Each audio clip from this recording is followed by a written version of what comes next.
Heavenly Father, God, thank you so much for this opportunity to come together and to have what we believe is a very important conversation.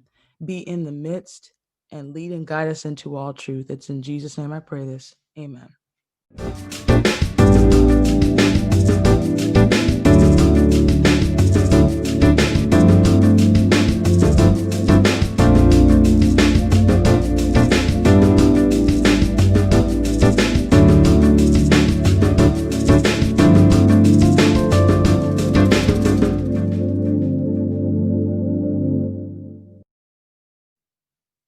Hello, good morning, and welcome to another episode of What's the Message? I am your host, Claudia Allen, and I am here with my co-host, the editor-in-chief, the lady that makes all things well, Carmela Monk Crawford. I try to switch it up with her every week, and so we are so excited to just be back with you.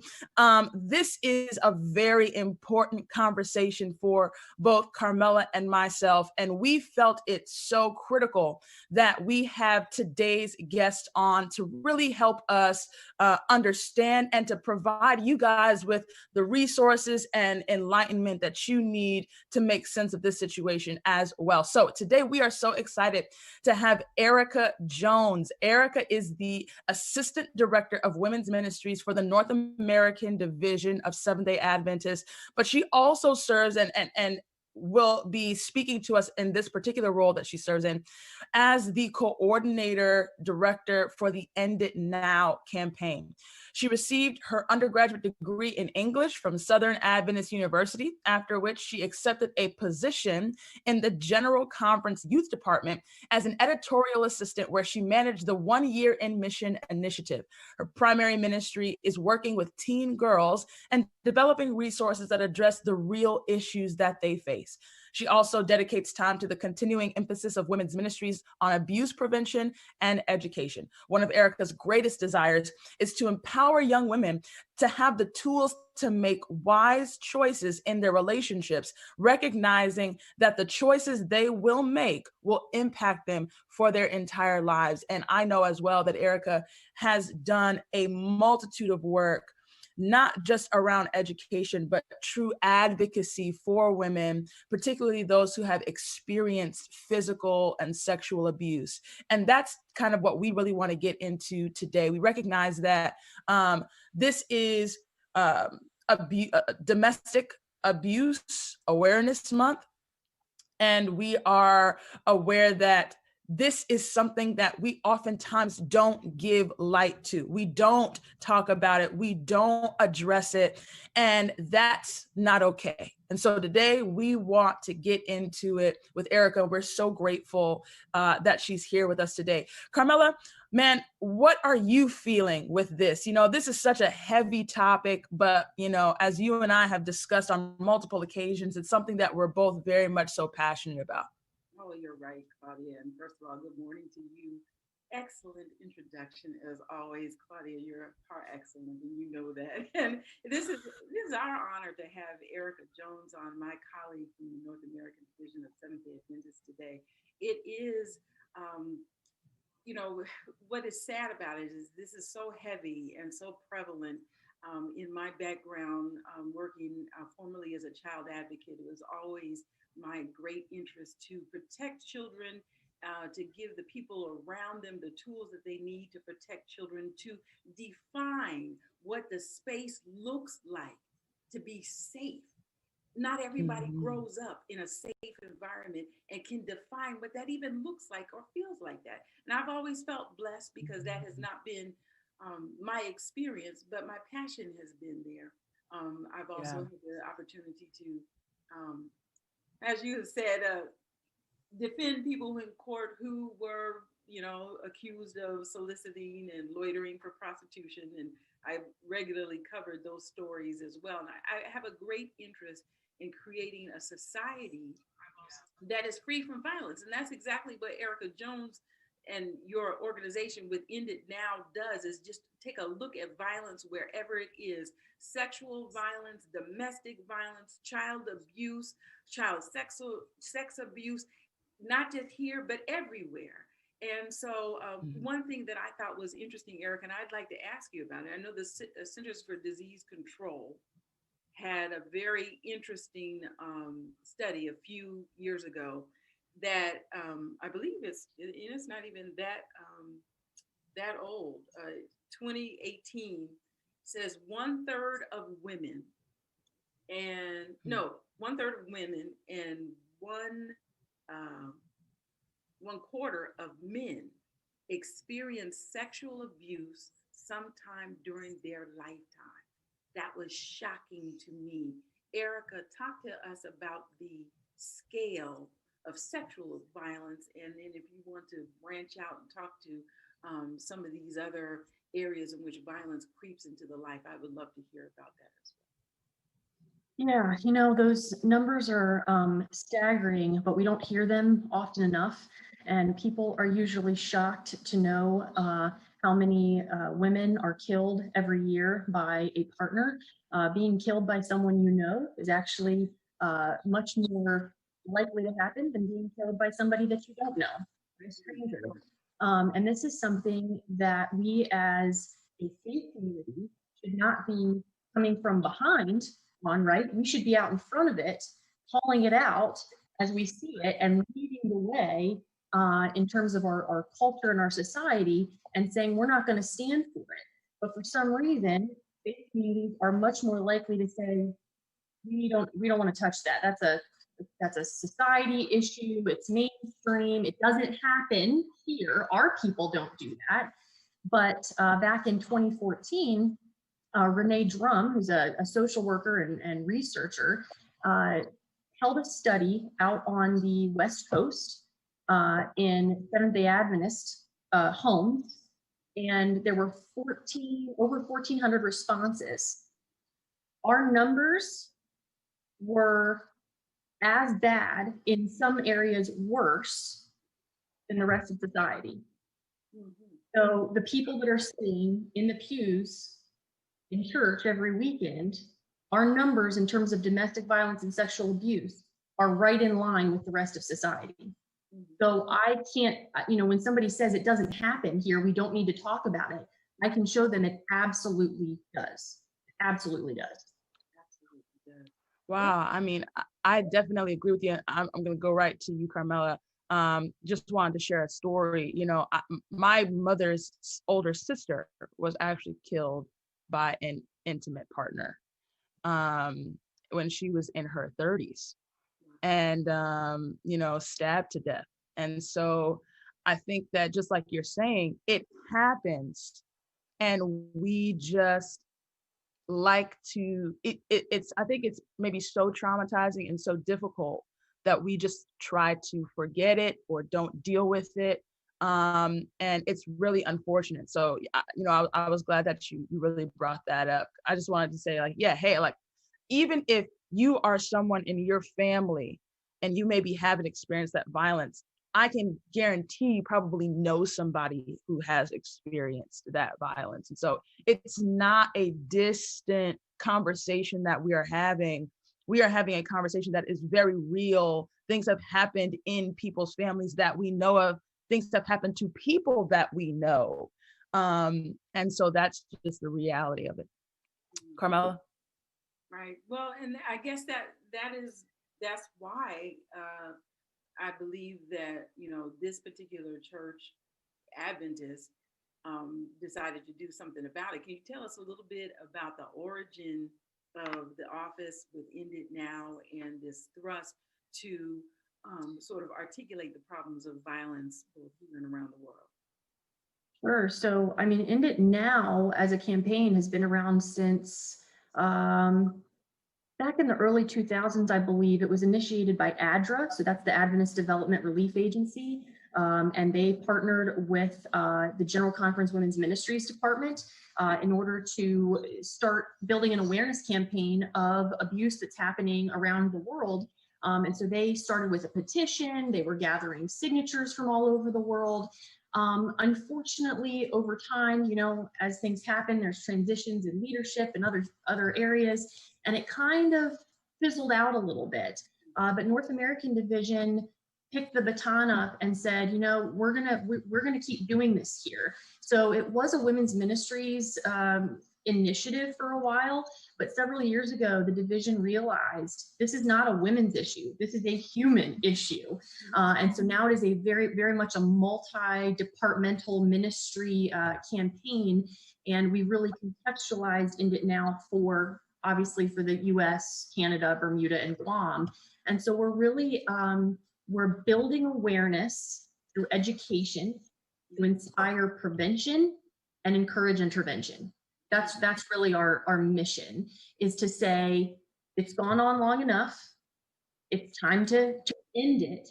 And to say to our church members, our pastors, our principals of our schools, our administrators, who are in a position of leadership, authority, and responsibility, to be able to call this out, to be willing to make the right phone calls, to refer, right?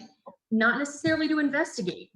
That's not their role. And so we're trying to build that awareness. And I think we've done that over the last several years, and to put tools into the hands of those people so that on that local level, they can start making change, real lasting change. Well, talk to us about what it means. You know, if you put, you know, talk about contextualize, you know, Yeah. let's put ourselves in the shoes of people who are experiencing violence in their home. What are some of the things you talk about putting tools in people's hands, and you know, to me, I can't imagine what are the effective preventative tools that are there. Well, so an interesting statistic that I found out about two years ago, maybe 69%, and this is not an Adventist statistic. 69% of abuse victims turn to who first, do you think? Who in their life and community do you think they would go to first when they're ready to tell somebody what's happening to them? It's not No? their team. It's going to be their pastor. Pastor. It's their pastor. When we discovered that almost 70% of victims go to their pastor first, so there's that statistic, and then we find out that the majority of pastors have had no education on how to help a victim. Even if they have had the education, they're not willing to use it. They don't know what resources are available to them. We really zoned in and said, our mission then is to educate that first line of defense. That's where we're going to start. And that's what we've spent the last 3 years doing with the Summit on Abuse. Is anybody can watch. It's free. We encourage people at schools, camps, administrators. They're all encouraged to watch. But I would tell you, our target audience is pastors, because we discovered that. So we make them aware by, number one, providing the summit, which is now every year. We want to keep this in front of them every single year. Our resources are free. And you know, we can discuss that a little later if you'd like, but I'd like to share a couple of those with your audience here. But we feel like if we can encourage awareness and prevention at that level, we aren't set up to be, you know, we're not a shelter, we're not a hotline, we're not a crisis intervention center. We're not set up to do that. What we are set up to do is to intervene by educating the people that are in those positions. That are close to the victims. What do the people then do? So say you do get involved. What are you supposed to do? Right? So here I am, I see somebody at my church, you know, I'm a pastor or whatever. I see something happen, and maybe we should start there. What Okay. I guess what you're saying by citing that statistic is that no, you didn't have to detect anything. People come out and tell you that this is what's happening in my life. Right, So, right. Or if you do, you know, we've all heard the phrase, if you see something, say something. We need to err on the side of, this feels weird. It something strange on here, right? Do you know you can make an anonymous call? There's anonymous tip lines that you can call and say, you don't have to give your name, you don't have to give your information. When it's child abuse, you have to. And in a church situation, as a pastor, as a volunteer, you are mandated by your state to make that call. And let me put it this way. If it's wrong, no harm, no foul, right? They're going to check it out. They're going to investigate, no harm, no foul. If you're right Yeah. and Right. it's happening and you don't do it, you have just knowingly allowed that person's life to continue in, I'm sorry, in a hellish way, right? That child can't usually speak for himself or herself. They are probably waiting and praying and hoping that somebody notices that something's off, willing to speak up. And each of us needs to be willing to speak up. Now, I'd like to show one of our, I think, most practical tools, Carmela, to answer your question in a very practical way, is a decision tree. Okay. And I'd like to show that to your audience here, because this is something that we send out for free, but it's also downloadable as a PDF on our website, enditnownorthamerica.org. This should be front and center in our churches. It needs to be on your bulletin boards. It needs to be in your bathrooms. Your pastor needs to have a copy of it. There's no excuse at this point for not understanding how to help a victim when they disclose to you or you notice something and you have a conversation. This decision tree walks them through that in terms of if this, then, if this, then, right? And notice nowhere it doesn't talk about investigation. It doesn't talk about, well, make sure that she's telling the truth. Nope. It talks about listening, reflecting, and knowing how to refer her. That's what we expect from our pastors, our administrators, our teachers, that you have this information in front of you so that you don't do more harm than good. Because what I hear over and over and over is, I got asked questions about it, I wasn't believed. And here's the thing, in faith communities, when I'm just going to use the term she, it certainly happens to men, but for ease of conversation, I typically talk about a victim as female. When she discloses that, and let's say she discloses to a pastor, and he says, I just have a really hard time believing that. I know him.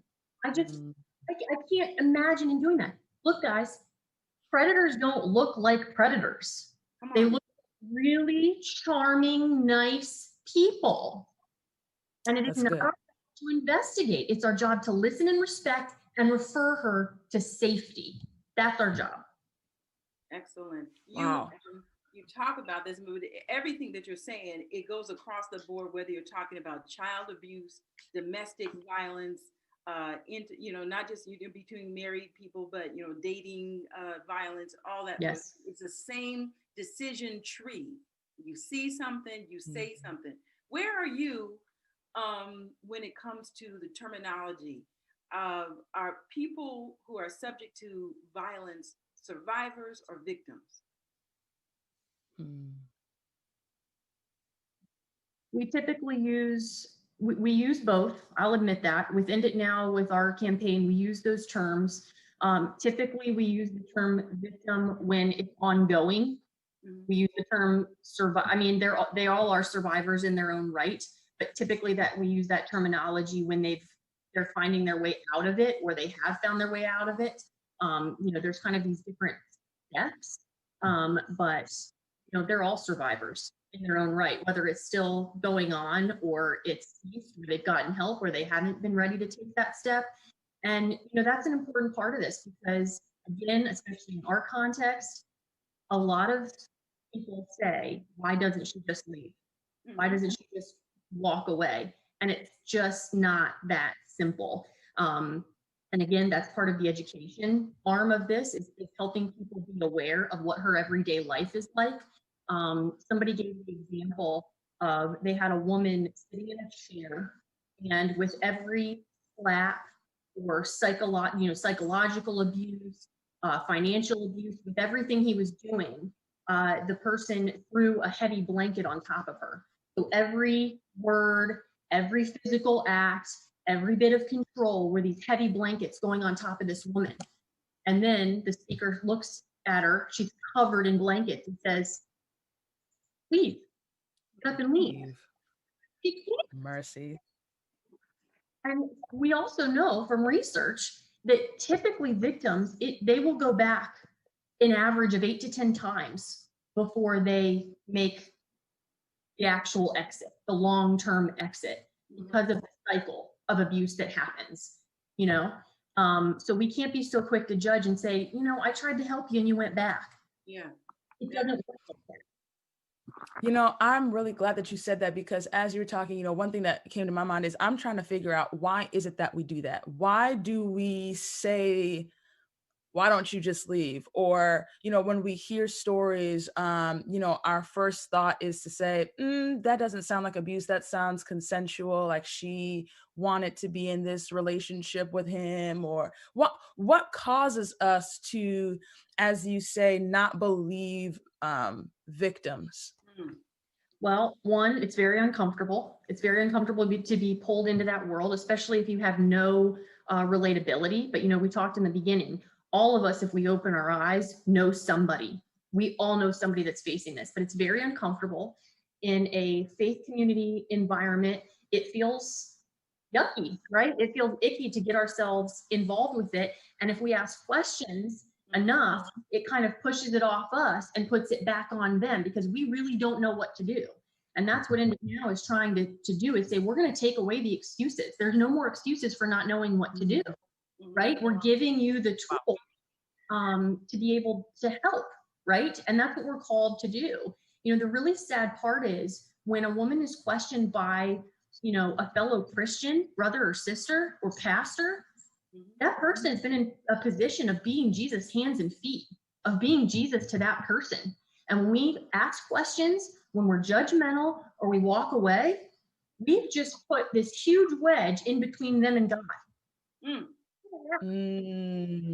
Wow. God absolutely sobs when his children act that way to another one of his children and ignore or make excuses or say, you know, I just don't, I just have a hard time believing that. Yeah. Go ahead, Claudia.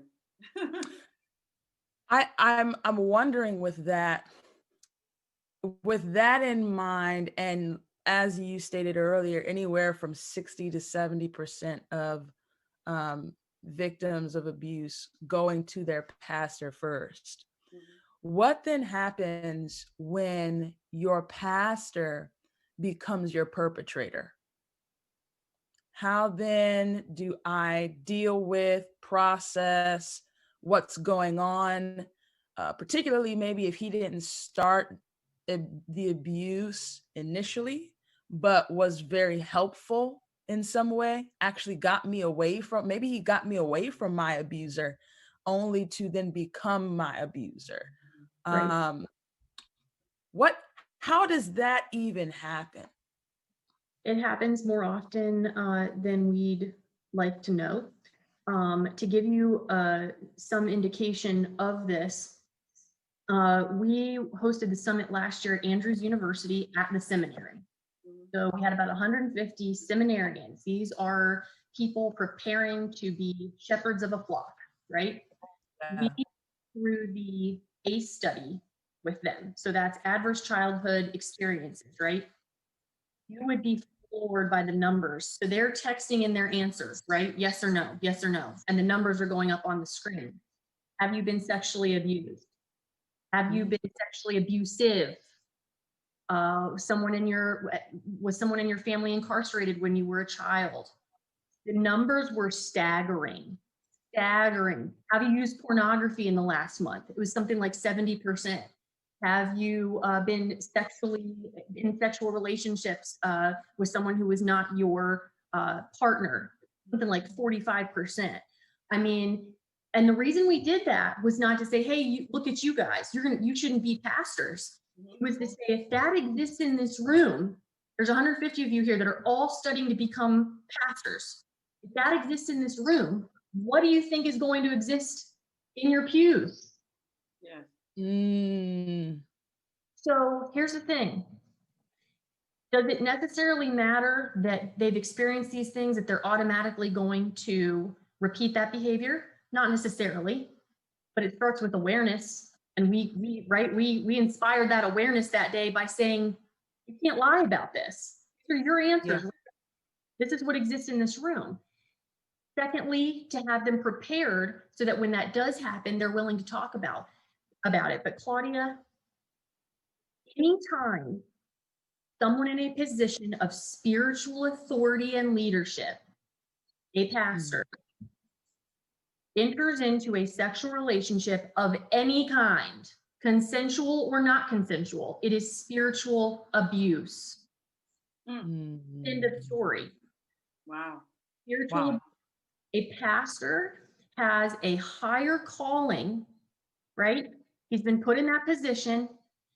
When he enters into any kind of relationship, either allowing it to go on or he's having consensual sex with a woman who is not his wife, he has automatically committed spiritual abuse against that person as a person who's been preaching and been in a position of authority to teach the gospel, and then at the same time is entering into this kind of relationship with someone. Talk to us about that. I would love for you just to stay right there and unpack the idea of spiritual abuse, because what you're not just saying this is, a physical interaction.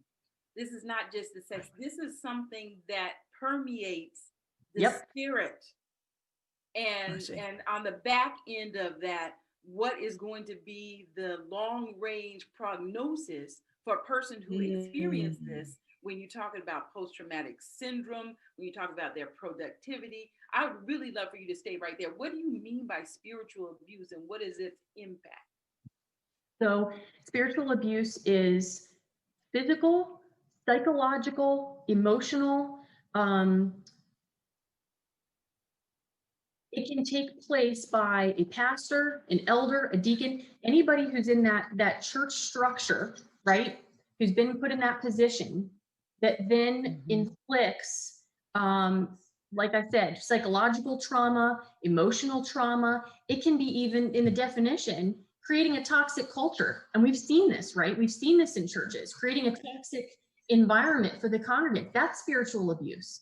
And the problem, again, is, when you are looking at somebody as a spiritual leader, and then that same person inflicts trauma, you've now associated, right, God, because this is a man of the you've now associated God with this person. It's much easier to believe that God has allowed this to happen to you, right? It's much easier to believe, well, if he's up there preaching and he's my pastor, and he's studied homiletics and he's got a doctorate in New Testament, and he wants me. Is this God's will? I've heard it. Spiritual abuse. You are at a whole nother level. And so here's the thing.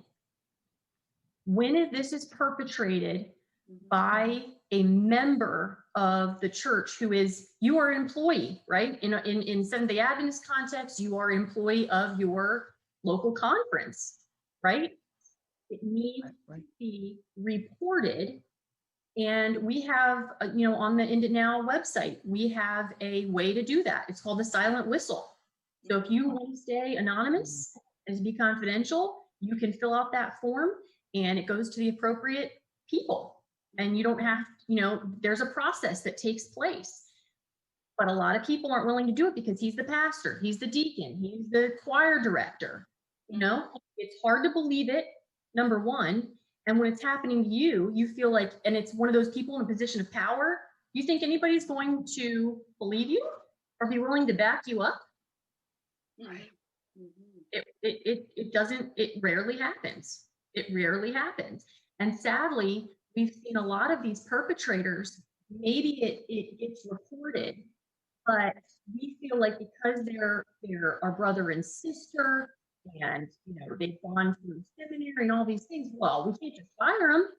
That wouldn't be the Christian thing to do. We can't just get rid of them. We'll move them. You're killing me. We'll just move them somewhere else. And what I say is, the first time that employee, that pastor, that youth director perpetrates abuse, that's on him. The second time after we've moved him and he does it to another person, that's on us. Okay. Wow. The spiritual abuse, and this is something, and I kind of want to steer the conversation back to the person who's going to be a survivor of this, because in my experience in the work that I used to do, I had cases where mothers would, for lack of a better word, deliver their children to their boyfriend or would turn the other way because that relationship was so important to them, which is a heinous position to be in. But there's a mindset that comes that is entangled with the things around it. And a moment ago, we talked about what it is like, why a person doesn't leave, why a person feels trapped. One of the statistics that I saw talks about the fact that people are, who experience this intimate partner violence, but I expect it goes in other areas of violence. People have a dependency, or they're food insecure, they're economically insecure. Obviously, there may have been another area of social or spiritual vulnerability that is there. What can we do as a church to perhaps maybe cover some of those pitfalls? You know what I'm saying? Well, we need to be, our churches, somebody said to me a few months ago, they said, if somebody could go and pick up your church, your local church, pick it up and just remove it automatically, would the community around you notice? Right?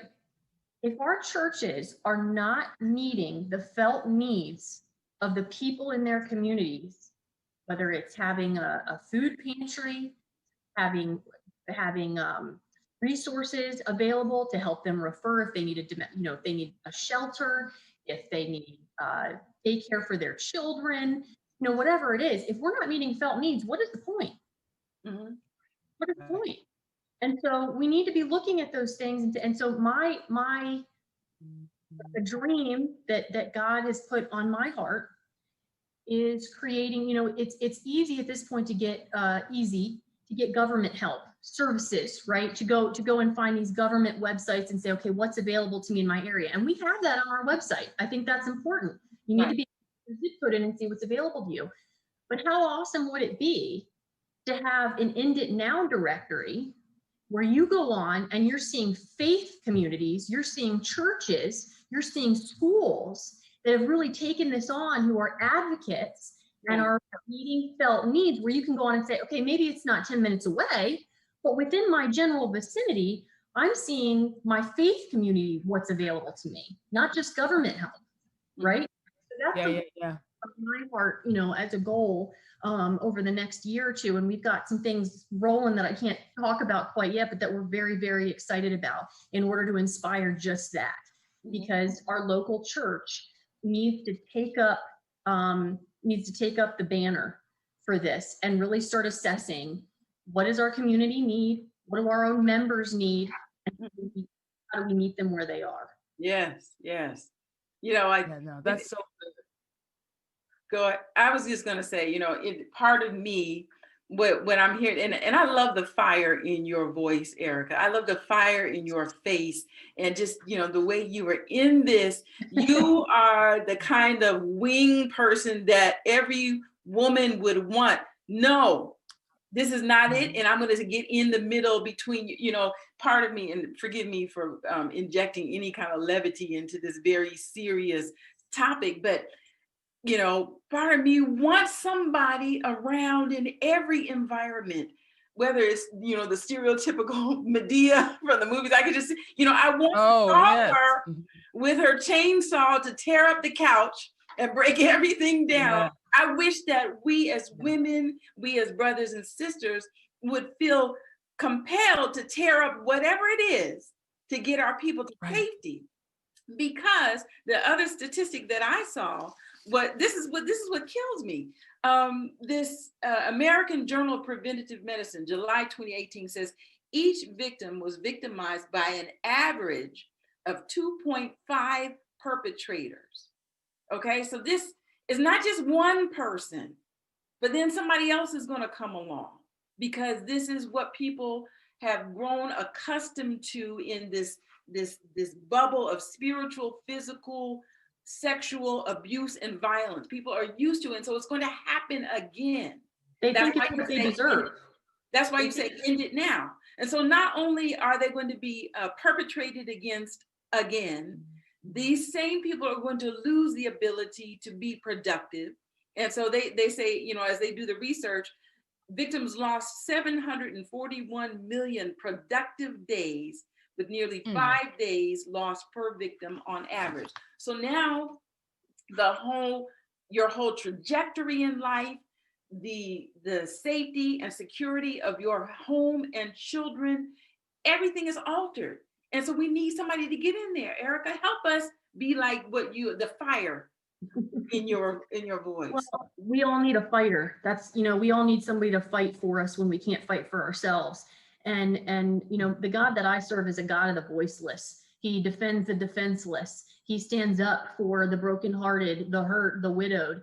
And I'm tired of hearing that we just don't know what to do. And I wanted to mention this in terms of spiritual abuse. The other thing that I hear is pastors being afraid of breaking up a marriage, right? So instead of trying to get her to safety, instead of being the priority, it's keeping her marriage together, okay? This is not about doing marriage counseling. You're not a counselor, you're a pastor. It's not about bringing him in and sitting him down, because the best experts in the field, the very best experts in the field will tell you they can't always spot an abuser. It's not that easy. People are charming, they're manipulative, they're expert liars. So as a pastor, you can't expect that you're going to be able to see it. You're going to be able to spot him and call it out. And you also shouldn't be sending her home and telling her that that's her cross to bear. You marry him, divorce is a sin, can't help you. Your number one priority for her should be the safety of her and her children if they're involved, right? So again, that spiritual figure, that spiritual head is so important in the life of that victim in terms of how she sees God, how she sees her own value, how she determines next steps. Part of the problem that cycle repeats itself is because when it happens, especially when it happens in childhood or adolescence, she begins to believe that that's what she deserves. And so it's much easier to slip into that pattern of behavior. I'm not silent about this, and it's uncomfortable, and people, I'm not always a popular person when I go to speak, but I have yet to go to one of our academies, one of our boarding schools, where by the time I'm done on that weekend speaking to our high school girls, I don't have a line waiting to talk to me. And out of that line, at least a handful of them have already been sexually molested and or raped. And one or two of them, it's happened on that campus and nobody's done anything. All right. Enough is enough. And is it my job? Do I get paid to intervene? No, I'm not an expert. I'm not an investigator, but I got to do something. I can't walk off that campus knowing that that's taking place and not speak to somebody, not take it to the next level, right? These girls, these victims, these survivors, these children need champions. They need fighters, and it's not fun and it's not comfortable. But somebody's got to do it. And if it's not you and it's not me, then who's it going to be? Everybody wants to say, well, somebody else will notice, somebody else will make the call. I would love it. Go ahead, Claudia. Then I'll go back. One of the sermons I've preached probably the most people have ever asked for is a sermon called Eloquent Rage, and it's based on Judges 19. Yes. And I preached this at a social justice conference a few years ago. Carmela was there, actually. I wasn't at Message yet at the time. And I'll never forget, Erica, I preached this sermon on a Friday night. There were women at the conference, but it was majority men. And you could have heard a pin drop touching on this. When I finished, one of the guys moderating tried to kind of move on to kind of like the next thing to give some announcements.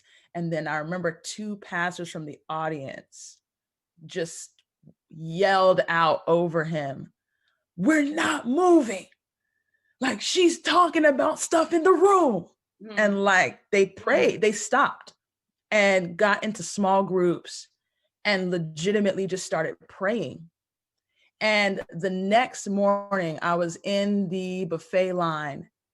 I guess I didn't necessarily look the same way I looked the night before. And a male pastor came up to me and he said, "Are you the woman that preached last night?" Mm-hmm. I said, "Yeah."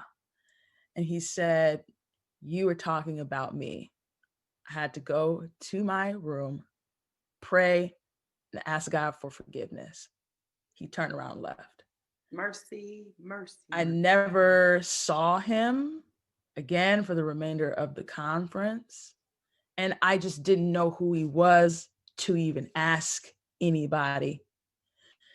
And after having that experience, I just felt that, like what you were saying, like that uncomfortable, mm-hmm. knowing that I was in a room with at least one person, but the spirit felt like there was significantly more. Mm-hmm. And I think that it's just like you're saying, we don't want to feel that feeling of, man, we want to try to eliminate it, mm-hmm. ignore it. But what you're doing, we have got to do, is continue to educate, make aware, provide resources and help. But also we got to preach this stuff from the pulpit. Amen. Because Absolutely. People are actually not being convicted of their sin. Because you know what I mean? Like when you are the perpetrator, whether you are an elder, a leader, a pastor, a community, whatever you do for a living or however you spend your time, it is clear that we're actually not convicting people or causing them to repent. And one of the things that I love about that story in Judges that's going to lead me to, our conversation, this part of our conversation, is the Israelites went to war against the Benjamites. That's what we're talking about. Yeah. This woman was mob raped by Benjamites, men of God, children of Israel. This is not Sodom. This is not Gomorrah. This is the church. Right. And all the children of Israel came and said, "Y'all are a problem. Mm-hmm. We are going to fight you, push you out, destroy you, because we cannot allow this kind of behavior in our camp." Mm-hmm. And what does it look like for churches to really war against this stuff? What does it look like to really push this kind of stuff out of your church, out of your congregation? We talk about accountability. What does it look like to hold people and systems accountable? What's effective? What's not effective? Where are we wasting our time? And what do we need to be doing right now? Come on now. I'm sorry, a little bit of fire came out. No, I love it. Light the fire for everybody. Claudia, part of the reason that people don't want this preached from the pulpit is because action follows awareness. So if I'm not aware, I can say, I didn't know, right? But once you know, you're responsible. Yeah. And people want to be responsible. So again, we've taken, I don't know if you know this, but it is on the official calendar for the Seventh-day Adventist Church. The fourth Sabbath in August, every year, fourth Sabbath in August is supposed to be dedicated to abuse prevention emphasis, okay? And we don't just say that in the calendar and say, do something. On our website every year is everything you would need to have a day like that. Everything. Wow. give you the sermon, we give you the PowerPoint, we give you an afternoon seminar, we have videos, we have handouts. There's no excuse not to do this. So that's where they need to start. The churches are hearing this and they say, man, I'm convicted. I got to do something. Where do I start? Number one, you can email me at enditnow@nadadventist.org. You can go to our website. You need to start with an emphasis day. It doesn't have to be the fourth Sabbath in August. It can be whenever you fit it on the calendar, and it's all right there ready and as a packet ready to go for you to kind of launch this in your church and get people to open their eyes and say, man, this is there's no turning back now. We recognize this is happening here. Now what? Get that decision tree in the hands of people. Put together a small task force, if you want, in your church, people that are dedicated to saying, we're going to keep these resources available in the restrooms.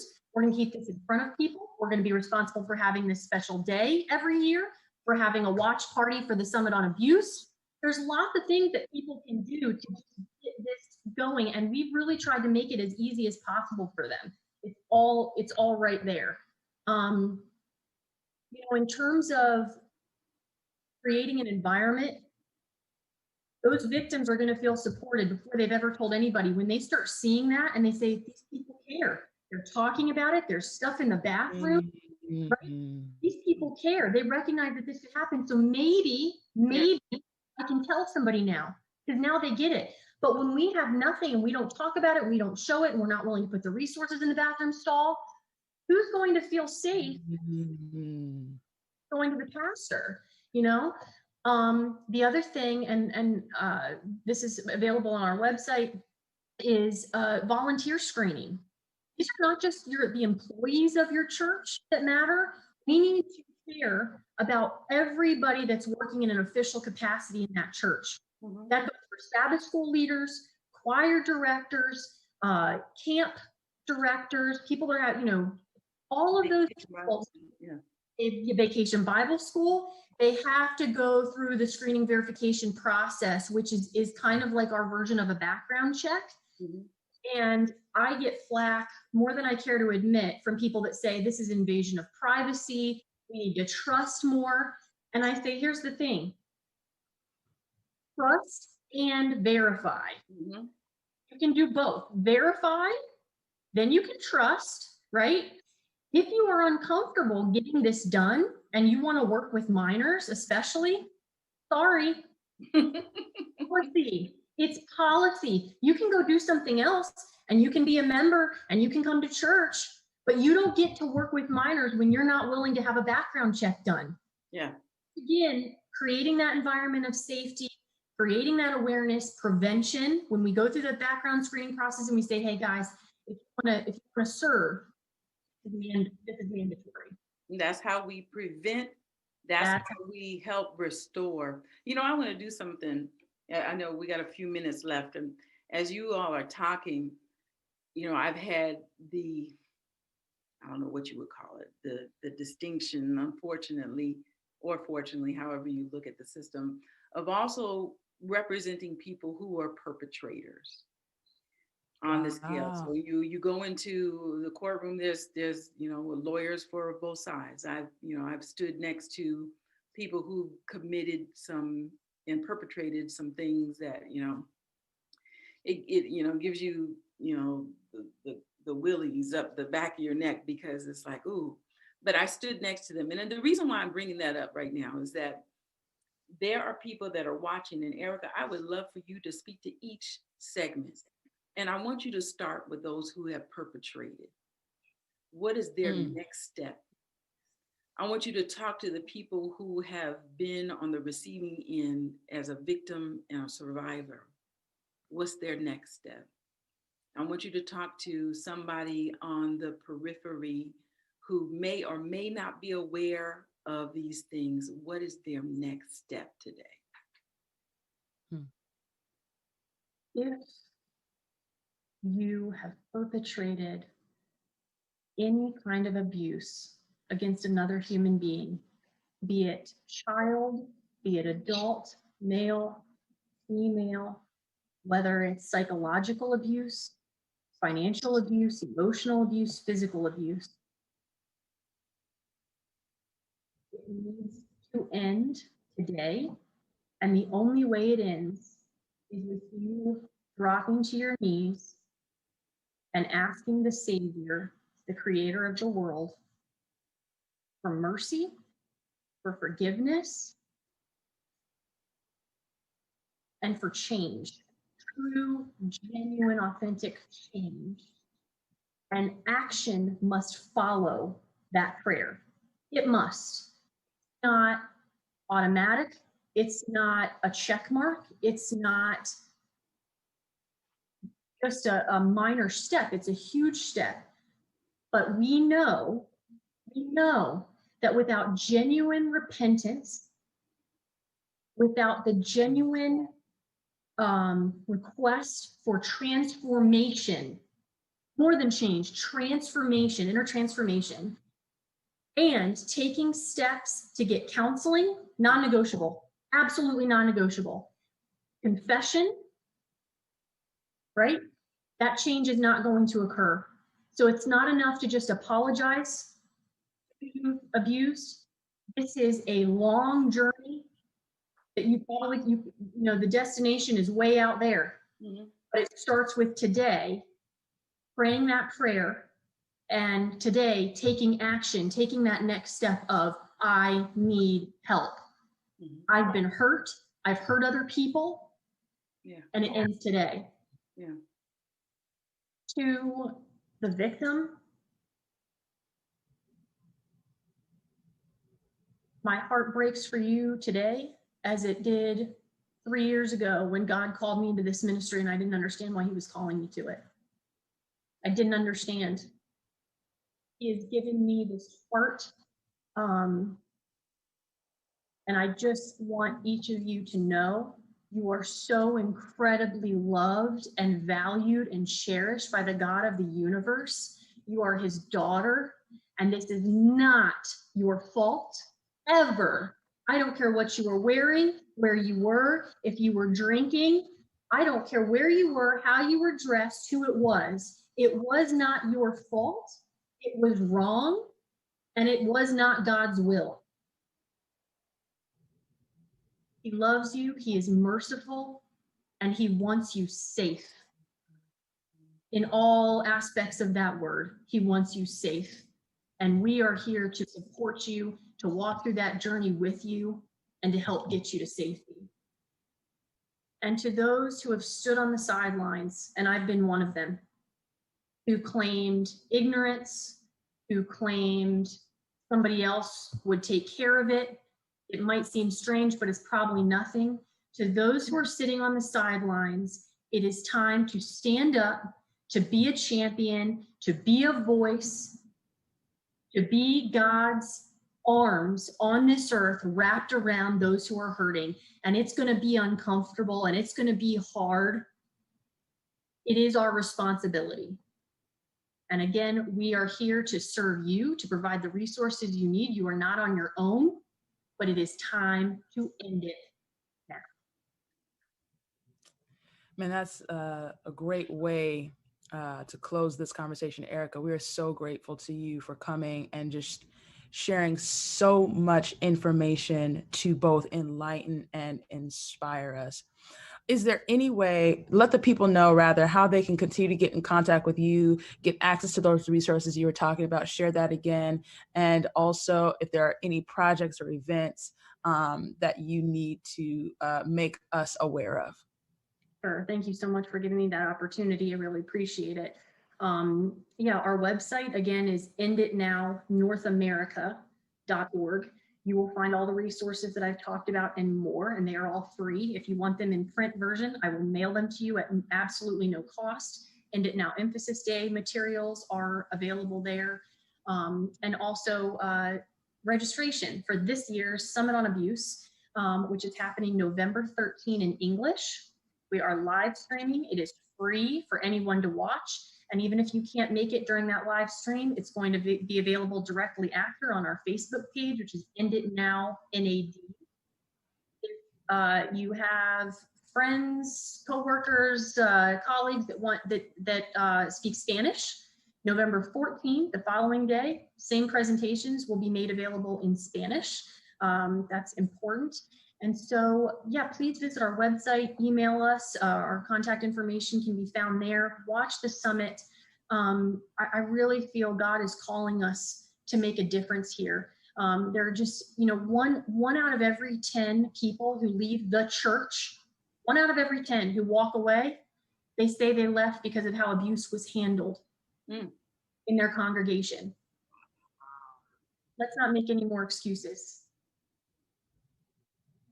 Man, we are so grateful that Erica Jones from Ended Now, North American Division, Women's Ministries, came and spent the morning with us. I know many of you have been encouraged, enlightened. All of you are in the comments, and we're just so grateful that you enjoyed this conversation.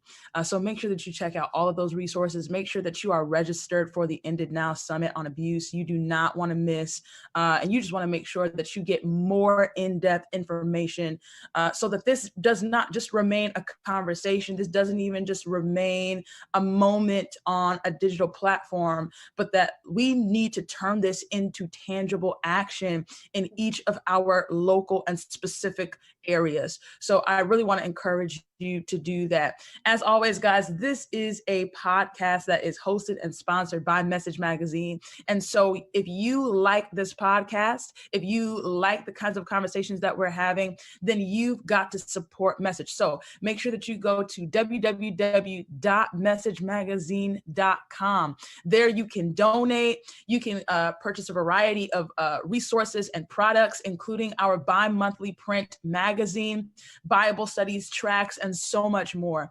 But we also are still receiving donations. So guys, if you want to text to give, you can still text 41444 message mag. Text message mag to 41444, and you can still donate. You can still support us in everything that we are trying to do. As you all know, we are passionate about circulating the magazine in prisons. And so that is already happening. And so we want to continue to minister to those who are incarcerated and their families. And it's with your donations that we're able to continue to do that kind of ministry. We also just want to let you know, hey, guys, I'm trying to grow the platform out here. All right. I need you to like and subscribe. All right. You're asking me, Claudia, when's the next podcast? If you liked and subscribed, you know when the next podcast was. All right. So make sure you have liked the Facebook page. Make sure you are following us on Instagram and on Twitter at Message 1898. And of course, make sure you are subscribed to the YouTube channel. Carmela, I feel like I see your hand. Yeah, I just have one little thing. We have one resource, Claudia, that is on messagemagazine.com in our store. It's called What It Takes to Heal, the transformation tips for abuse survivors. And so if you may circulate around in the community, you never know who needs something. But we have at least 2 titles, What It Takes to Heal and Reframe Your Pain. You can order those in the forms of tracts that you can leave a little, drop some hope and some strength to the people around you. Just wanted to chime in with that. Thanks, Claudia. No, that's absolutely great. That's so important. Guys, make sure, and maybe even to what Carmela is saying, like Erica was telling us earlier, buy several of those tracks in that specific topic and put them in the bathrooms of your churches. Well, I guess y'all, we're all socially distanced right now, but consider getting the track and start leaving it on people's cars, in your apartment complex, in your neighborhood. Start passing them around, because the fact of the matter is even though we're all in quarantine, we're all locked up, there are people who now at least had some kind of an out at work, had some kind of an out at church to get away from their abusers, and that's not happening. And so we're now in a situation where abusers can't get to us. We've got to get to them. So go to our website, get that track, and start passing that out in your community so that people can start feeling safe to come out and get the help that they need. Guys, as always, it is always a pleasure to be here with you, to have these kinds of conversations, to challenge you, to inspire you. We pray that you have been encouraged and received some hope around this particular topic that we know is extremely difficult. And as we're all struggling and having various reactions to news like this, my encouragement to you is to please share this conversation, share the resources, share the information, and let's actually start making change both in our homes, in our churches, and everywhere that we have contact. All right. So we will see you guys next time. Of course, next week, same time, same place. It'll just be a different topic. So I will see you then. Have a great rest of your day. Yeah. Claudia, I think the one other thing that we have to remember, Our behavior is definitely influenced and impacted by like privacy. and we know We're just excited that with the powers of Zoom and the like, we do the eating of certain animals. Headlines. I am your host, Claudia Allen. This is my chief at this time, right? So many churches are asking. 80% of the affiliates, ABC affiliates here in the United States, not telling the truth and going back to let's just dip some of the issues. And so we live our lives working. If you think about Brother from another mother, the pastor, Richard Crawford, and I'm telling you, you know, we handle the heavy stuff. We do the heavy stuff.